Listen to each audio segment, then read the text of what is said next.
Muy buenas noches, mi nombre es Daniel Saldaña, de la carrera del Derecho, Derecho Civil 2. Esta es la materia, y hoy vamos a hablar sobre el derecho privado, el derecho a la propiedad.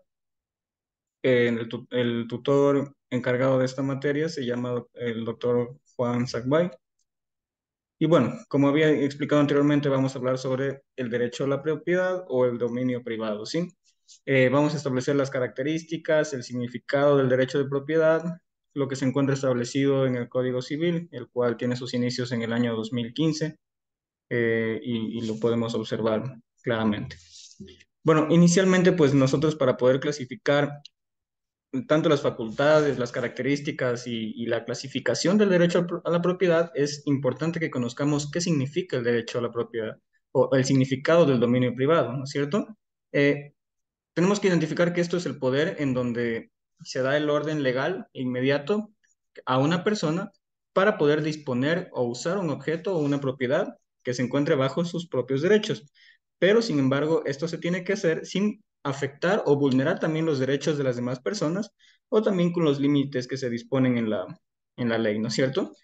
Es importante también identificar que se trata de esto de un derecho real o principal, que como se menciona en el Código Civil, abarca tanto los bienes materiales, los bienes inmateriales de una persona o de una colectividad, el cual esta persona o colectividad puede apropiarse, ¿no es cierto? Ya. Vamos a hablar ahora sobre las facultades del derecho a la propiedad. Estas facultades son importantes puesto a que esto se las dan al momento de otorgarlo al titular, donde podemos encontrar la ius utendi, la ius frendi y la ius abuntendi. Ya, habla la palabra de la ius utendi. Esta se encarga del derecho al uso sobre una cosa. Asimismo, el ius fluendi, o también reconocido como el derecho del goce, significa el derecho a disfrutar de esta cosa. Y finalmente, el jus abundanti, este tiene el significado de disponer más bien el derecho de que una persona o colectividad pueda hacer lo que desea sobre esta cosa. Por otro lado, vamos a hablar ahora sobre las características establecidas en el Código Civil sobre el derecho a la propiedad. Entonces, vemos que entre las características principales establecidas en el Código Civil, vemos que el derecho a la propiedad es perpetuo. ¿Qué quiere decir esto? Que dependerá el tiempo de la existencia del bien en el cual tenga derecho esta persona o esta colectividad. Otra característica principal del derecho a la propiedad, pues, es que es exclusivo, ya que solamente el propietario, según indica la ley, se puede atribuir al derecho a ser su propietario, ¿no es cierto? Y finalmente, pues es importante destacar también que esto es limitado, con el fin de mantener también el bien común, respetando los derechos, como lo había mencionado anteriormente, y todo lo que estipula la ley ecuatoriana para enmarcar los límites en donde no se afecten los derechos de las demás personas.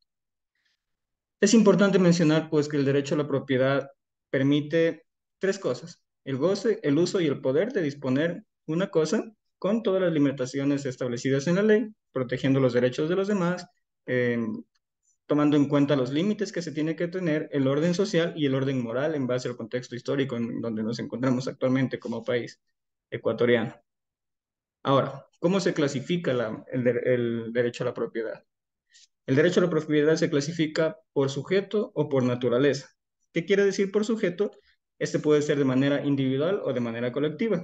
De manera individual se trata del derecho ejercido solamente por una sola persona, por un solo individuo. Dentro de la clasificación también del sujeto puede ser de carácter público, donde el derecho corresponde enteramente a la colectividad, y también puede ser de carácter privado, en donde el derecho se encuentra asignado solamente a una persona en específico, ¿no es cierto? Y también, o también un grupo de personas en donde tiene la facultad sobre esta cosa, donde se mantiene también la exclusión de otras personas o de otras colectividades hacia la facultad de esta cosa. Ahora, tomemos en cuenta también que también la propiedad se clasifica por la naturaleza, como habíamos mencionado anteriormente, que puede ser por la propiedad mueble, la propiedad inmueble, la propiedad corporal y la propiedad incorporal.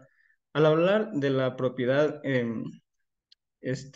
mueble, es cuando este bien puede ser trasladado de un lugar a otro. a diferencia de la propiedad inmueble cuando éste no puede trasladarse a otro lugar. Al hablarse, en cambio, sobre la propiedad corporal, es cuando ésta es percibida por los sentidos, por ejemplo, como un libro, como una casa o algún otro ejemplo. Y la propiedad incorporal, más bien, es la cual es constituida por los meros derechos, como puede ser un crédito. Para poder concluir con este aporte, pues la clasificación de este derecho es importante también destacarlos en este estudio, ya que pueden ser de carácter universal, gratuito o de carácter oneroso. Se tratan de estos modos de adquirir la propiedad, se tratan de negocios jurídicos, como ya lo habíamos mencionado anteriormente, en donde dentro del ámbito civil la forma de adquirir una propiedad se la conoce también como el título.